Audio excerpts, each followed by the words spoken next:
Eu queria começar perguntando como você enxerga hoje a educação financeira no Brasil, dentro de uma escala que ainda pode melhorar. Eu diria que é uma nota muito baixa na média, tá? As pessoas, infelizmente, não têm consciência tão grande a respeito de finanças, gastar menos do que ganha, juros compostos. Os números do Brasil são trágicos, né? 90 e poucos % dos brasileiros não conseguem poupar. Alguém pode falar, mas a renda do brasileiro é baixa, sim, concordo, mas se você pegar outros países de renda semelhante, mesmo assim os caras conseguem poupar mais, né? Exemplo da China, por exemplo. Então, a consciência financeira no Brasil, ela é baixa. Ela tem melhorado, então acho que o trend é positivo, a tendência é positiva. Eu acho que a gente parou de piorar e engatamos uma marcha na direção correta, mas talvez não na velocidade que precisaríamos, né? Acabei de falar uma outra estatística, né? O Brasil hoje tem por volta aí de 2,5% da população que investe em ações. Lá fora, nos Estados Unidos é mais de 50%. Então, ainda estamos muito atrás, tanto na capacidade de poupar, e esses que poupam ainda investem muito mal, né? Então, eu acho que a gente tem muito a melhorar, porém, a direção é positiva. Vou te dar um número.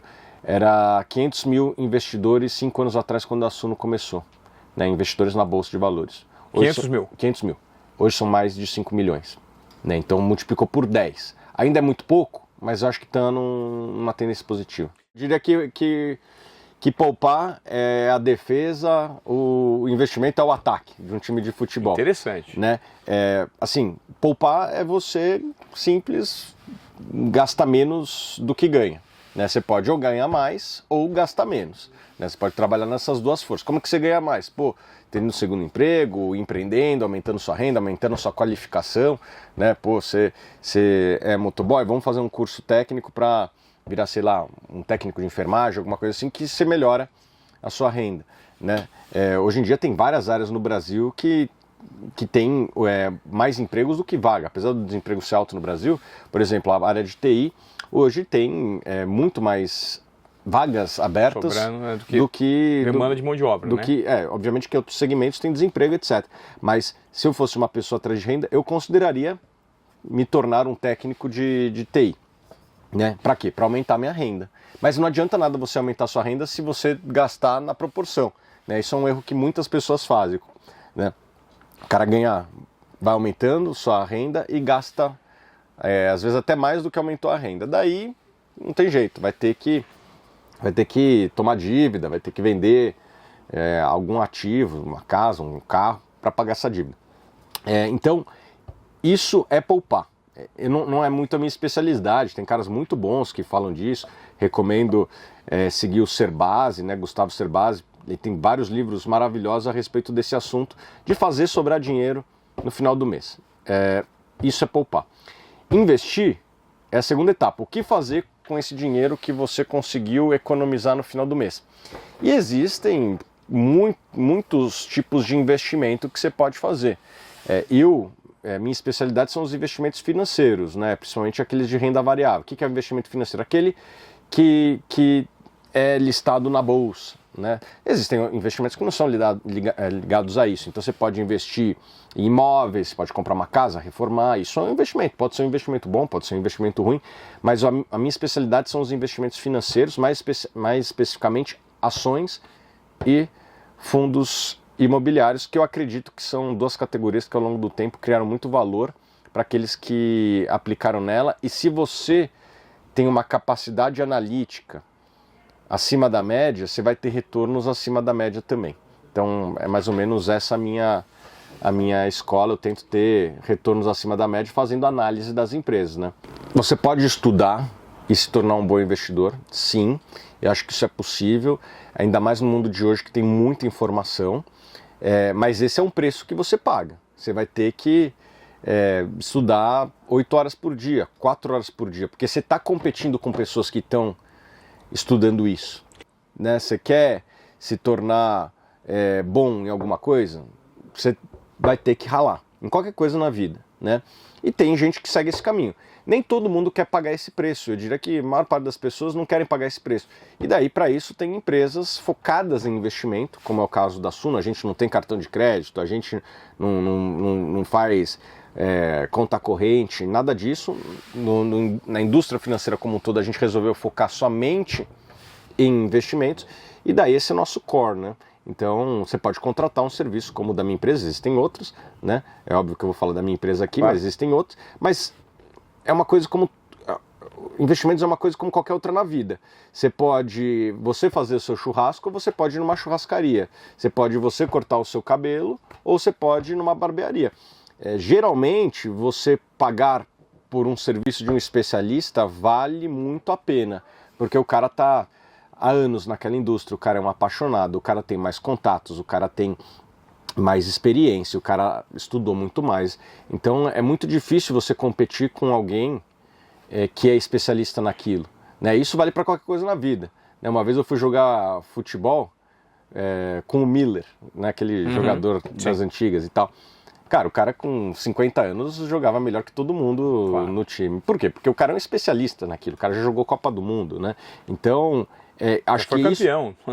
Inclusive. Foi campeão da Copa do Mundo, inclusive. Foi tetracampeão, Então, tipo, eu acho que quando você compete com um especialista, você precisa ser muito bom. Você precisa ser um especialista também. E a mesma coisa no mercado de investimentos. A gente tem hoje um serviço de assinatura, né, que você paga uma mensalidade e daí você tem acesso aos nossos relatórios com toda a nossa inteligência. São cerca de 30 pessoas ali, mais inclusive, que estão vasculhando as melhores oportunidades no mercado. Você tem os produtos da Suno Asset, que nada mais são do que essa análise empacotada através de fundos, que você pode investir através da sua corretora. Alguns dos nossos fundos você pode até comprar na bolsa, né? E a gente tem um outro serviço que é a Suno Wealth, né? Que é para pessoas que não querem ler relatório, o cara confia na gente e deixa para a gente tomar conta. Essas 3 linhas têm crescido bastante na Suno. Bom, uma casa de análise nada mais é do que uma prestadora de serviços em que as pessoas remuneram esses analistas, né, através, no nosso caso, de uma assinatura, e esses analistas eles vão vasculhar as melhores oportunidades do mercado e trazer para esses clientes. É um serviço como outro qualquer. Perfeito. Né? Um Netflix da vida, você paga o Netflix e o Netflix te entrega um conteúdo, vídeos no caso dele, que podem fazer sentido para você, né? E aqui é a mesma coisa, você paga uma mensalidade e o meu time entrega conteúdo na forma de análise, né? Relatórios, e cada vez mais a gente tem começado novos formatos como vídeo, que vão te trazer aquilo que a gente julga ser as melhores oportunidades do mercado e sem conflito nenhum, porque eu trabalho para o meu cliente. Eu vejo muitos outros sistemas em que muitas vezes, por exemplo, no banco, o gerente ele não cobra nada, entre aspas, do cliente. E daí como é que funciona? O cliente vai lá, paga o cafezinho, tudo é de graça, né? Senta aí, lê o jornal, tudo é de graça. Só que na verdade o gerente ele vai tentar te entubar um fundo caro. O produto dele ali. Um fundo caro e ineficiente, com taxa de administração alta e sem um time de análise competente. Por quê? O banco, ele tem boas pessoas de análise lá, sim. Mas o cara bota na tesouraria, para que ele vai dividir com o cliente? Essa é a realidade. A gente começou 5 anos atrás, eu numa salinha, sem ninguém, mas não teve business plan, não teve nada disso. Tudo isso que você lê em livro, a gente não tinha nada disso. Mas a gente tinha uma missão muito clara. E esse era o nosso business plan. Entregar as melhores alternativas de investimento para os nossos clientes. Só isso. Né? Porque o que a gente via, e ainda vê, é que a maior parte das instituições financeiras, elas tratam a parte de investimento como uma área não core, do ponto de vista de experiência do usuário. Né? Eles ganham dinheiro com conta corrente, cartão de crédito, seguros, etc. E usam os investimentos quase como um instrumento de negociação com o cliente. Cara, me ajuda aqui nesse fundo que eu te aumento o seu limite do cartão de crédito. compra aqui essa previdência que eu te libero um crédito aqui, que eu aumento seu limite na conta. Bota aqui nesse fundo DI de 3% da administração. Que eu te dou isenção da tarifa. Isenção da tarifa. Então, na verdade, olha só, ele não está olhando o investimento como algo que é o melhor para você, mas ele está te analisando seu perfil de consumidor e está tentando fazer algum cross-sell, né, alguma tentativa de venda cruzada, casada, para ele maximizar o resultado dele. Eu falei, poxa, não tem nenhum modelo que bote o investimento como core, né, e que daí você tira, eu não tenho cartão de crédito, eu não tenho nada, que eu entregue aquilo que é a melhor solução de investimento para o consumidor. Eu fui estudar os mercados lá fora e vi que tinha várias empresas que tinham esse modelo. E eu falei, poxa, tem pouca gente fazendo isso no Brasil, vou começar a seguir os caminhos de algumas empresas lá de fora, óbvio, se adaptando às características regulatórias e culturais do Brasil. Foi mais ou menos isso, foi mais ou menos assim que a gente começou, sem business plan, mas com uma missão muito clara. Eu acho que tem várias etapas de investimentos aqui, né? Ou melhor, de finanças para cada um dos empreendedores. Uhum. Eu sempre dou um conselho para quem ainda não é empreendedor, mas gostaria de ser, né? Que existem somente 4 dinheiros para você começar o seu negócio. Tem 2 que eu gosto, tem 2 que eu gosto menos, né? Quais são os 2 que eu gosto? Você pode começar com o dinheiro do cliente, né? Pô, vou te vender esse serviço aqui ou produto, você me paga e eu vou buscar mercadoria lá, né? Então você pode pegar o cliente te antecipando, né? Se for um serviço, então nem se fala, né? Pô, vou começar a dar aula de violão aqui, sei lá. Pô, você já recebe à vista, né? Provavelmente se você só precisa do violão, que provavelmente você já tem, se você é um professor. Sim, depois você, né? vai fazer a entrega. Oi? Vende primeiro e entrega depois. Exato. Né? Então o cliente te financiando. Foi assim que a Suno cresceu. 2, com o fornecedor. Né? Tipo, sei lá, se você tô aqui tomando essa água aqui, água tônica prata, que foi me servida aqui, muito boa. Pô, se eu tivesse um fornecedor que me desse, sei lá, 10 caixas disso aqui e, pô, eu fosse vender no sinal, né? Pode ser que eu começaria um empreendimento, que depois pode virar um varejo, pode virar muito mais outras coisas, né? Tô dando um exemplo aqui.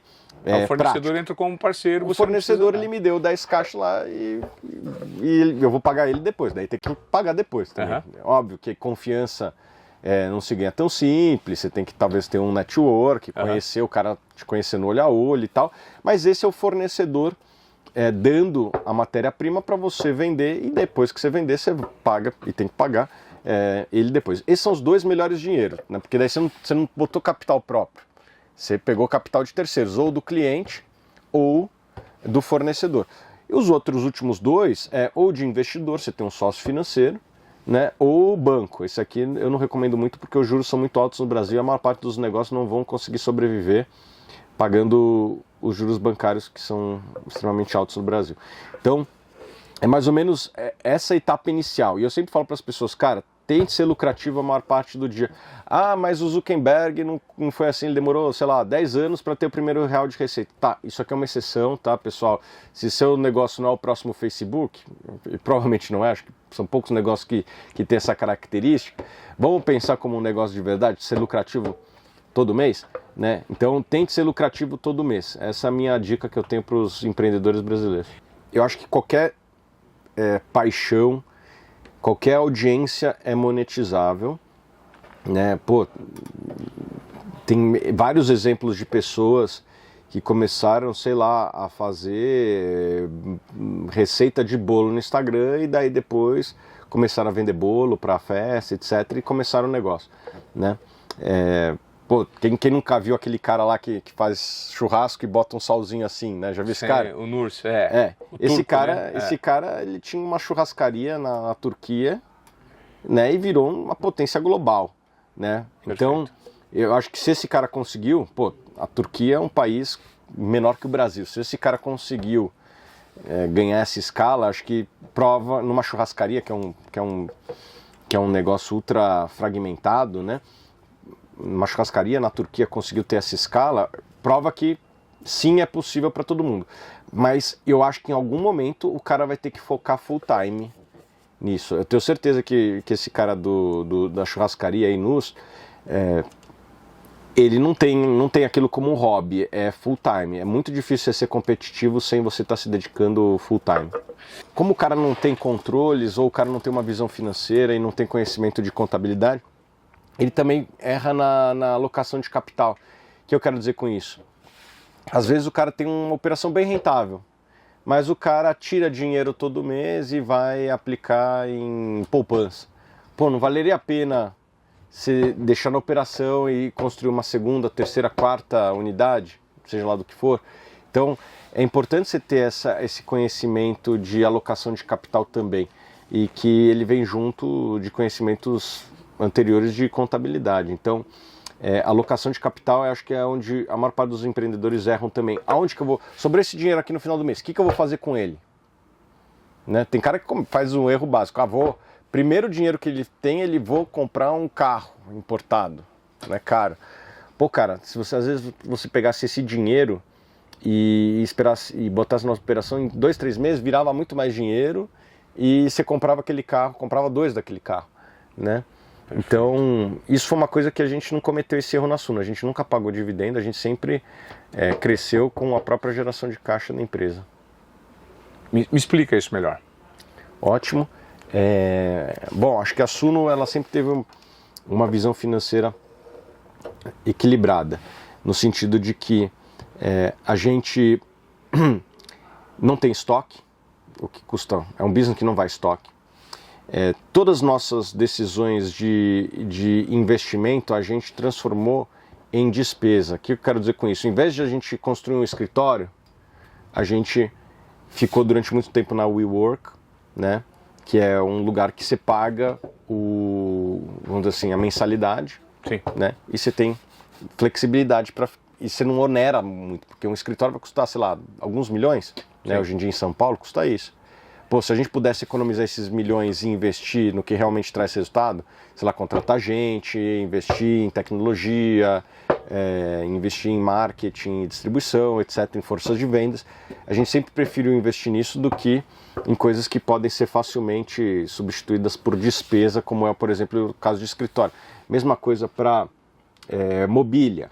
Né? A gente está na WeWork, a gente já ganha aquilo ganha não, a gente está pagando, só que a gente está parcelando quase que isso daí. Perfeito. Então a gente sempre teve essa visão de alocar o capital aonde de fato trazia retorno para a empresa. No nosso caso, o que os clientes procuram? Procuram bons analistas. Então a gente sempre prefere investir em pessoas e recrutar boas pessoas, treinar boas pessoas, motivar e premiar, do que investir em escritório, vamos dizer assim. Porque o cliente não dá valor para o escritório, o cliente dá valor àquela nossa missão, que é entregar as melhores oportunidades de investimento para os nossos clientes.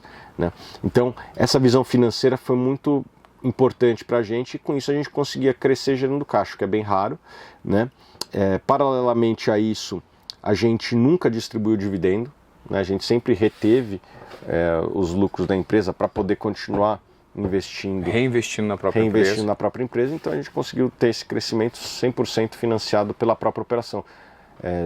Agora, mais recentemente, a gente teve um sócio com uma participação minoritária, como você próprio disse, a XP, ela fez uma aquisição de uma participação minoritária, está injetando um capital importante na empresa, e isso vai permitir que a gente dê passos maiores ainda do que a gente já nos trouxe até aqui. Eu acho que você tem que partir de um princípio que é trust nobody. Não acredite em ninguém, né? Nem em mim, né? Questione, né? E na hora que você começa a questionar, você talvez consiga entender alguns conflitos que possam existir dos mais variados, né? Então é isso que eu sugiro para todo mundo. Sempre se questione, seja sempre um autodidata, e se você quiser se proteger, sempre procure um profissional que tenha uma certificação. Acho que isso daí já é um bom caminho, mostra que o cara,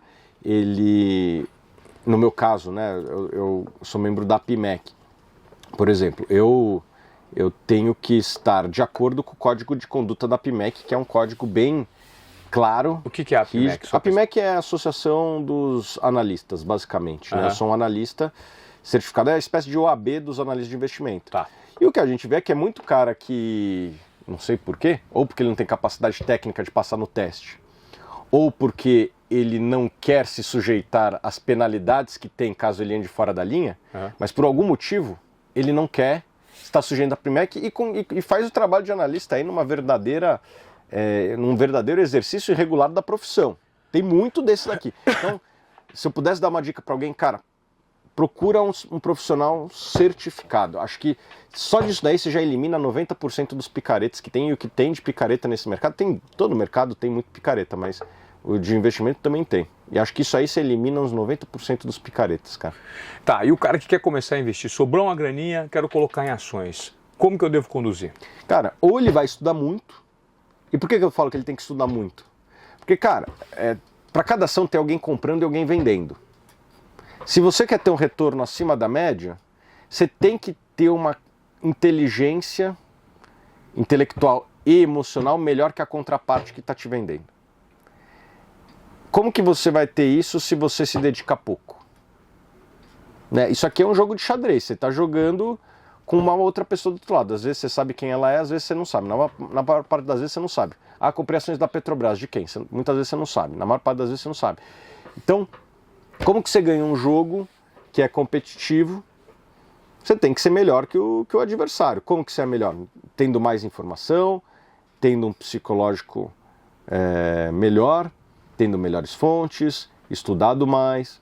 É assim que você ganha esse jogo. Ah, mas eu não quero estudar mais do que 3 horas por dia. Bom, se a sua contraparte estiver estudando 4, 5, 10, provavelmente você está em desvantagem.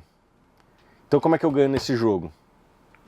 Você tem que estar com alguém no seu time que esteja trabalhando bastante. Né? Você tem que ter o Messi no seu time. Então, ou você trabalha para virar o Messi, né? E isso tem um custo muito grande, em carga horária, etc. Ou você contrata o Messi para o teu time, não tem outra solução.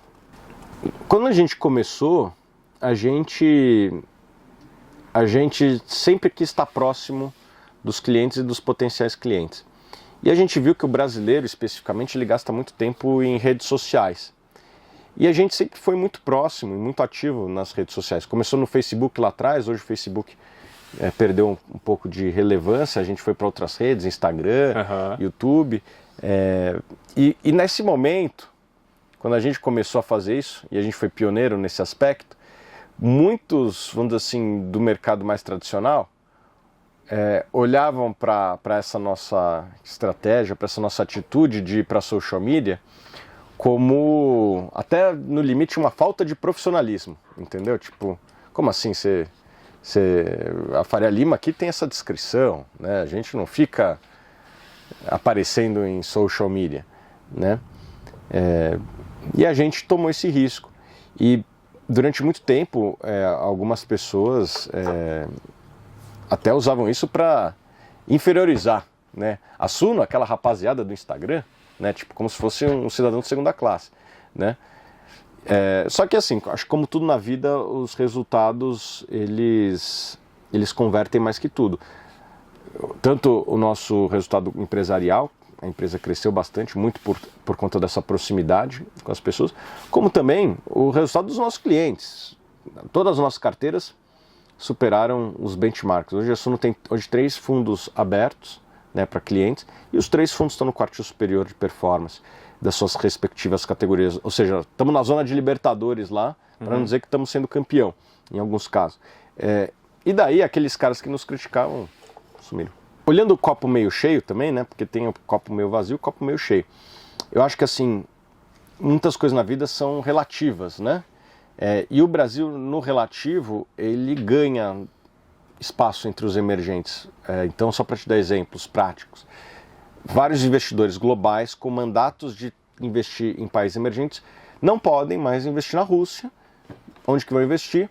O Brasil é um dos destinos, assim, dança das cadeiras do capital, né? Tiraram um competidor do Big Brother aqui, né? Sobra mais para os demais, né? E o Brasil é um candidato forte a entrar capital. Inclusive, esse ano acho que já entrou 30 bilhões de reais no Brasil de capital de estrangeiro. Isso valoriza os nossos ativos, né? Isso é bom para o nosso país. Outra coisa positiva, o Brasil, ele é um produtor de commodities, né? Inclusive de petróleo, né? A expansão da Petrobras ao longo dos últimos anos foi bastante relevante, a produção da Petrobras é muito alta, e o Brasil se transforma meio que da noite para o dia numa fonte confiável de fornecimento de matérias-primas. Pô, não dá para confiar na Rússia, porque os caras vão lá e atacam países da noite para o dia. Pô, quem que não faz isso? O Brasil tem vários problemas, mas acho que esse é um problema que a gente não tem, né? A gente não se envolve muito em guerra, né? Ah, tem problemas de violência urbana no Brasil? Sim, tem, mas esse é um tipo de problema que quem está comprando uma matéria-prima não liga muito, né? Um país que compra petróleo, um país que compra soja da gente, um país que compra carnes da gente, um país que compra minério de ferro da gente, ele olha para isso e fala, bom, isso é mais um problema interno de vocês do que um problema que pode me gerar problemas aqui no meu país, né? No relativo, o Brasil sai muito bem também aqui, né? O Brasil ganha, vamos dizer assim, uma reputação de ser um país que não faz esse tipo de besteira, né? A balança comercial do Brasil deve ser muito favorável, né? São mais dólares entrando no nosso país e, historicamente, quanto mais dólar entra no país, em algum momento ele entra na economia também. Os preços de várias commodities já estão subindo bastante e o Brasil é um exportador de commodities. O preço de minério de ferro está subindo, o preço do aço está subindo, o preço do petróleo está subindo, o preço da soja está subindo. Isso é mais dinheiro no bolso de quem produz, né? Alguém pode falar, poxa, mas são poucos agricultores e tal. Primeiro que não são tão poucos assim, mas mesmo se fosse, boa parte desse capital que eles estão ganhando a mais, ele entra na economia de alguma forma. O agricultor, ele não é um alienígena, ele é gente como a gente, ele ganha mais, o que ele faz? Gasta mais. Reforma a casa, troca de carro, né? Faz cirurgia plástica, compra a segunda, terceira casa, ele é gente como a gente. Ah, mas o cara gasta fora do Brasil também, gasta também um pouco fora, isso é verdade, mas a maior parte dos gastos de uma pessoa que vive no Brasil acaba sendo no Brasil. Então esse dinheiro ele entra na economia, não é real time, não é na mesma hora, né? O cara demora para fazer algumas decisões de gasto, mas em geral isso é bom. Quando o preço do petróleo sobe, é bom para a Arábia Saudita, né? Mesmo que o cidadão da Arábia Saudita no primeiro momento pague mais na gasolina, né, o gasto que se tem com gasolina é muito menor do que o ganho que o país tem com as receitas do petróleo. E commodities em geral, o Brasil é a mesma coisa. O Brasil é para alimentos o que a Arábia Saudita é para o petróleo, entendeu? Então o preço dos alimentos subindo, de certa forma, é bom para o Brasil como um todo, ainda que a inflação ela venha também. Esse é o copo meio cheio, meio vazio. Então eu não acho que é o fim do mundo para nós brasileiros, tá? Óbvio que estamos gravando hoje, se escalar para um conflito maior, alguma coisa assim, podemos mudar de opinião. Mas acho que mesmo se escalar para um conflito maior, vamos pensar num cenário apocalíptico, nós aqui da América Latina somos um pouco relevantes no mercado internacional, entendeu? Vai ser mais ou menos, sei lá, no pior cenário, como se fosse Segunda Guerra. Fica ali naquela região da Europa, lá um monte de gente se matando, e nem tem muito porquê olhar para cá. É um país muito grande, é um país que fica em cima do muro, né, não se posiciona muito, não arranja briga com ninguém, e existem problemas maiores para as forças militares se preocuparem do que conosco, com o nosso pequeno país aqui.